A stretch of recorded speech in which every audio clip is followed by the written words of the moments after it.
Hello, मैं शाकिर यादव और पहला वीडियो आपके सामने हमने पेश किया। और जो बच्चे ये पहला वीडियो न देखे हों, उसमें हमने पढ़ाया था पार्ट्स ऑफ स्पीच कितने प्रकार के होते हैं और पार्ट्स ऑफ स्पीच के भाग, और उसके बाद प्रॉपर नाउन के बारे में बताया था।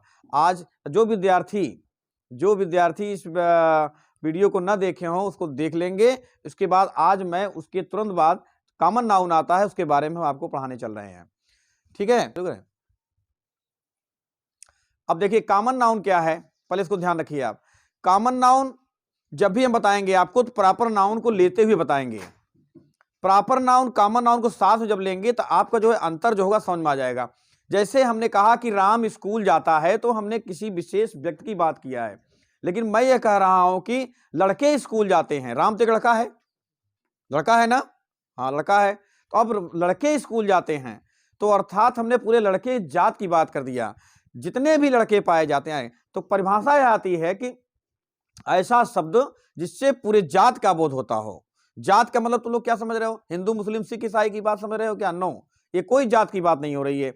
मैं जैसे बोला कुत्ता, कुत्ते की पूरी जात होगी। बिल्ली, बिल्ली की जात। लड़की, लड़के, आदमी, औरत, इस प्रकार की जातियां। अर्थात जैसे कहते हैं कि आदमी लोग वहां जा रहे हैं, औरतें वहां जा रही हैं, तो अर्थात पूरे मतलब एक कॉमन बात हो रही है। किसी जब भी कोई बात होगी एक कॉमन प्रजात की बात आ जाएगी, कॉमन जात की बात आ जाएगी। तो इससे परिभाषा क्या होती है? ऐसा शब्द जिससे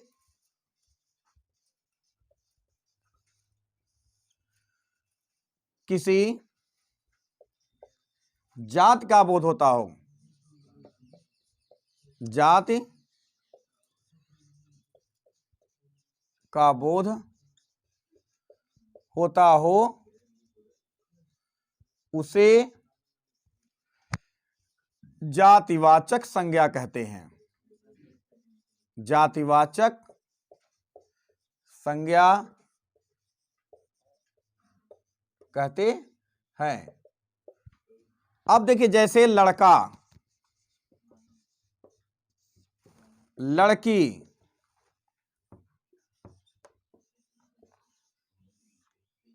कुत्ता, बिल्ली, ये आज जितनी भी चीजें हैं आप देखें पूरे एक कॉमन नाउन, किसी एक विशेष व्यक्ति की नाम या किसी वस्तु का नाम नहीं है। नहीं अभी से ही बना था कॉमन। अब देखो इसकी हिंदी भी लिख दे रहा हूं आपको, जातिवाचक संज्ञा। अब देखिए इसके बाद नंबर आता है आपका मटेरियल नाउन का। किसका आता है? मटेरियल नाउन का। मटेरियल नाउन किसे कहते हैं? मटेरियल नाउन, मटेरियल नाउन की हिंदी होती है पदार्थवाचक संज्ञा। पदार्थवाचक संज्ञा। देखिए इसे कहते किसे हैं, ध्यान दीजिए इसको। इसमें क्या होगा, किसी भी पदार्थ का बोध होगा, चाहे तरल हो चाहे ठोस हो, कोई भी होगा, जो भी होगा वह अपनी मूल अवस्था में पाया जाएगा, मूल अवस्था में पाया जाएगा। जैसे सोना, चांदी, गेहूं, जो भी बोलेंगे उसमें पदार्थ का ही बोध होता है। किसका बोध होता है? पदार्थ का बोध होता है। पदार्थ तो आप जानते ही, पदार्थ कहते हैं, पदार्थ आप जानते हैं। अब दूसरी बात बता दूं बच्चों, पदार्थवाचक संज्ञा का, मटेरियल नाउन का एक बहुत बड़ा लक्षण यह है कि पदार्थवाचक संज्ञा से जो भी वस्तुएं बनती हैं वो हमेशा क्या होती हैं? कॉमन नाउन होती हैं। जैसे हमने कहा कि गेहूं से रोटी, गेहूं क्या है बोलो? गेहूं आपका पदार्थवाचक संज्ञा है, लेकिन गेहूं से जो रोटी बनती है वो क्या हो गया? आपका कॉमन नाउन हो गया। क्या हो गया? कॉमन नाउन हो गया। उसी तरह जैसे सोना बोल दिया, क्या बोल दिया? सोना, तो गोल्ड बोला यहां पे, गोल्ड। गोल्ड मींस क्या होता है? सोना। सोना क्या है? पदार्थ है। इससे बनी हुई क्या रिंग क्या हो गई आपकी? क्या हो गया? कॉमन नाउन हो गया। तो इससे साबित होता है कि मटेरियल नाउन से भी जितनी वस्तुएं बनती हैं वो क्या होती हैं? कॉमन नाउन होती हैं। इसके बाद आता है आपका फोर्थ नंबर आता है कलेक्टिव नाउन। कलेक्टिव नाउन उस संज्ञा को कहते हैं जिसमें ऐसी संज्ञा जिसमें समूह का बोध होता हो, समूह आता हो। जैसे यह कह दिया, जैसे अभी आप एक एक बच्चे यहां पर हो, एक विद्यार्थी कहलाएगा। यही विद्यार्थी जब किसी क्लास में इकट्ठा हो जाते हैं, कक्षा में इकट्ठा हो जाते हैं, तो क्लास कहलाता है। आर्मी, बंच ऑफ ग्रेप्स, अंगूर का गुच्छा, अंगूर का गुच्छा, बैंड्स ऑफ रॉबर्स, डाकुओं का समूह, ये सब मतलब ऐसे शब्द आएंगे जिसमें समूह आएगा। एक समूह शब्द मतलब अपने आप प्रकट हो जाता है। जैसे आर्मी हुआ तो आर्मी, एक फौजी को आर्मी नहीं कहेंगे, मतलब आर्मी अर्थात वो फौज आ रही है, ये कहते हैं उनकी फौज आ रही है, हाँ उनकी फौज आ रही है, अर्थात ऐसा कोई शब्द होगा जिसमें आपको एक समूह का बोध होता है। अब देखिए बेटा भाई इसको लिखना पड़ेगा ना, फिर लिखना पड़ेगा। देखो बच्चों, ये मैं जो बोर्ड पर लिखा हूं इसका स्क्रीनशॉट आप ले लीजिए। मैं साइड हो रहा हूं, उसके बाद जो है मैं दूसरा टॉपिक बताऊंगा इसके आगे। हमें पूरा विश्वास है या और उम्मीद है कि आप इस नोट्स को स्क्रीनशॉट ले चुके होंगे। अब मैं उसके आगे टॉपिक बताऊंगा आपको। अब उसका नंबर है आपका कलेक्टिव नाउन। क्या है? Collective noun. Collective noun, collective noun की हिंदी होती है समूहवाचक संज्ञा। क्या होती है? समूहवाचक संज्ञा। समूहवाचक संज्ञा बच्चों एक बात बताओ आपको, ये शब्द ही आपको बताएगा हम क्या पढ़ने जा रहे हैं। जैसे आप कभी देखते हो महाभारत आ रहा है टीवी में, रामायण आ रहा है, तो आप क्या देखते हो? जब महाभारत लिखा हुआ है तो आप जान जाते हो कि उसमें जो है किसी मतलब महाभारत की बात हो रही है, श्री कृष्ण की बात हो, अर्जुन की बात होगी, रामायण की बात होगी, रामायण राम की बात हो जाएगी। उसी तरह जैसे ये शब्द हमने लिखा समूहवाचक संज्ञा, समूहवाचक अर्थात यहां जो भी वो शब्द आएगा वह समूह की बात करेगा, किसी ग्रुप की बात करेगा, समूह होगा। जैसे हमने कहा आर्मी, आप जानते हो आर्मी, आर्मी माने फौज। क्लास, बंच ऑफ ग्रेप्स, जैसे bunch of grapes, bunch of grapes है। अब देखो अंगूर, अंगूर का गुच्छा, बंच ऑफ ग्रेप्स अंगूर का गुच्छा। अंगूर कभी अकेले नहीं फरेगा, आप देखे होंगे पेड़ में कभी नहीं फरेगा, वो गए गुच्छे में आएगा। क्लास, क्लास जो है अब देखिए बच्चे जो है क्लास आ गई है, क्लास हो गया। उसी तरह से ऐसे शब्द आएंगे जिसमें एक समूह का बोध होगा, उसे कहते हैं कलेक्टिव नाउन। तो इसकी परिभाषा यह आती है, ऐसा शब्द, ऐसा शब्द जिससे समूह का बोध होता हो, समूह का बोध होता हो, उसे कलेक्टिव नाउन कहते हैं,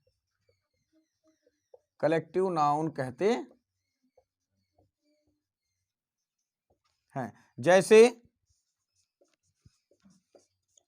क्लास, बंच ऑफ ग्रेप्स,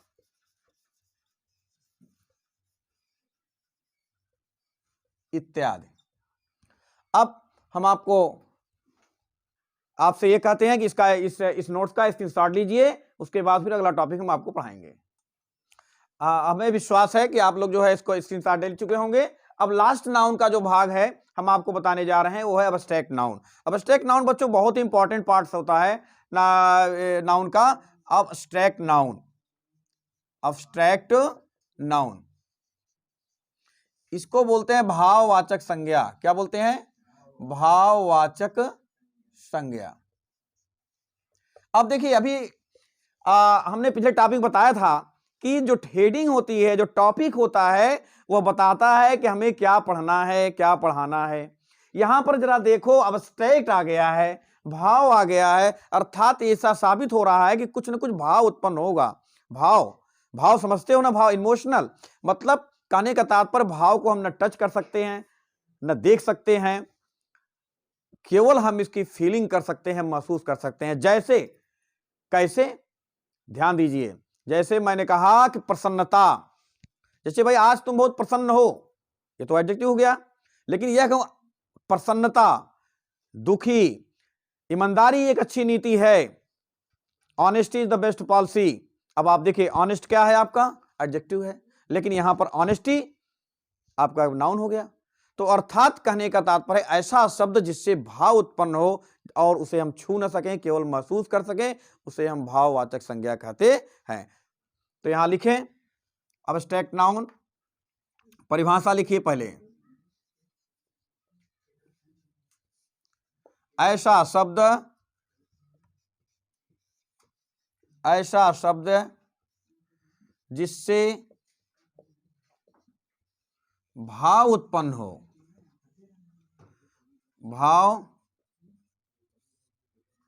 हो, होता हो, उसे भाववाचक संज्ञा कहते हैं। जैसे प्रसन्नता, दुखी, बचपना,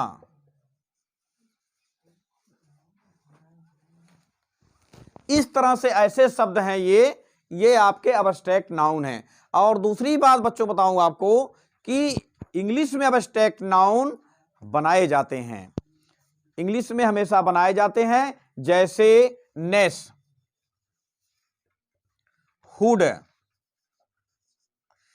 ईएसटी, ये सब ऐसे शब्द हैं जिन्हें हम सफिक्स और प्रीफिक्स बोलते हैं। तो ये प्रीफिक्स क्या होता है, पहले लगता है और सफिक्स बाद में लगता है। तो जब जैसे हैप्पी है, ध्यान दो क्या है, हैप्पी, ये तो एडजेक्टिव है, बोलो एडजेक्टिव है ना, हाँ समझ गए होंगे।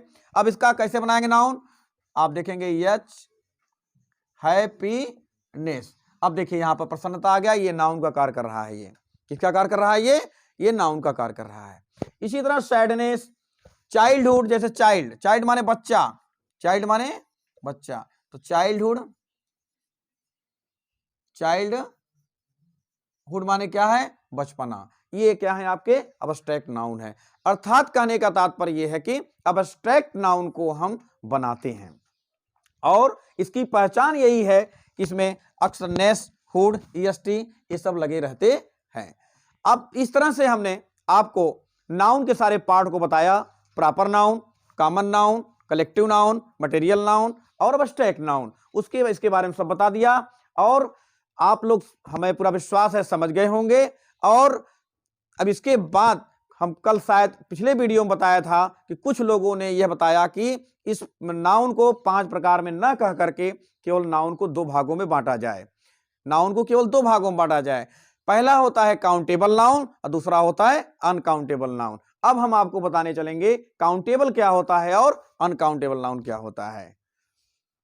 आप इसका स्क्रीनशॉट ले लें, उसके बाद फिर हम अगला टॉपिक आपको बताते हैं। और स्क्रीनशॉट लेने के बाद जितने भी स्क्रीनशॉट आपने लिया है नाउन का, या जितने भी हमने पहले वीडियो में पढ़ाया है या आज जो पढ़ाया है दूसरे वीडियो में, यदि आपको उसमें जो भी कमेंट्स करना हो या आपको नहीं समझ में आया है, प्लीज उसको जो है आप हमको भेजें, हम पूरी कोशिश करेंगे आपको समझाने का प्रयास करेंगे। पूरा विश्वास है कि आप स्क्रीनशॉट ले चुके होंगे। अब हम चलते हैं नाउन का जो लास्ट पार्ट है, काउंटेबल और अनकाउंटेबल नाउन बताने के लिए। और यह हम भी पूरी कोशिश करते हैं कि आप पूरा समझेंगे प्रयास, और आप भी समझने का पूरा प्रयास करेंगे। देखो बच्चों, एक बात बता दूंगा आपको, डॉक्टर केवल दवा दे सकता है, खाना आपको है, हम केवल समझा सकते हैं, लेकिन समझने का प्रयास आप करेंगे। तो हम चलते हैं, यहां पर बताएंगे आपको सबसे पहले countable noun. Countable noun, countable अभी तो आप जान ही रहे होंगे, काउंटेबल अनकाउंटेबल इसकी हिंदी बताने की जरूरत है नहीं है, आप मतलब जो काउंट कर सके। अब ऐसे देखिए आप, अनकाउंटेबल नाउन, अनकाउंटेबल नाउन। अब आप इसको देखो, काउंटेबल नाउन का मतलब समझो पहले, फिर मैं आ रहा हूं, फिर दोहरा रहा हूं बात आपको कि केवल शब्दों से हेडिंग आप जान लो, हमें क्या पढ़ना है, क्या जानना है, हेडिंग जानिए। काउंटेबल नाउन से क्या मतलब लग रहा है आपको, कि जो गिनी जा सके। अनकाउंटेबल से क्या होता है, जो ना गिनी जा सके। इसका मतलब हुआ जो गिना जा सके, जो गिना जा सके। इसका मतलब क्या हुआ, जो ना गिना जा सके। एक चीज और बता दूं, बताते बताते दिमाग में आ गई मेरे बात, सुन लो आप लोग। इस पूरे ब्रह्मांड में जितनी भी वस्तुएं पाई जाती हैं 2 प्रकार की होती हैं, या तो काउंटेबल होंगी या तो अनकाउंटेबल होंगी। आप देख लेना, अंदाज लो, कोई भी आप बोलो, पृथ्वी गिन सकते हो, गिन सकते हो नहीं गिन सकते हो? पानी गिनते हो क्या? कौन गिनता है पानी? कोई नहीं गिनता है, पानी गिनने वाली चीज है ही नहीं। लेकिन ये कह दिया जाए 1 गिलास पानी लाओ, तो बताओ यहाँ पर एक गिलास पानी काउंटेबल है कि अनकाउंटेबल? तो कुछ बच्चे सोचेंगे कि पानी पड़ा हुआ है अनकाउंटेबल है। नहीं, ऐसा नहीं है, ये क्या है? काउंटेबल। क्यों? गिलास की बात हो रही है, क्योंकि गिलास यहाँ पर क्या है? गिनने वाली चीज है। बात समझ गए?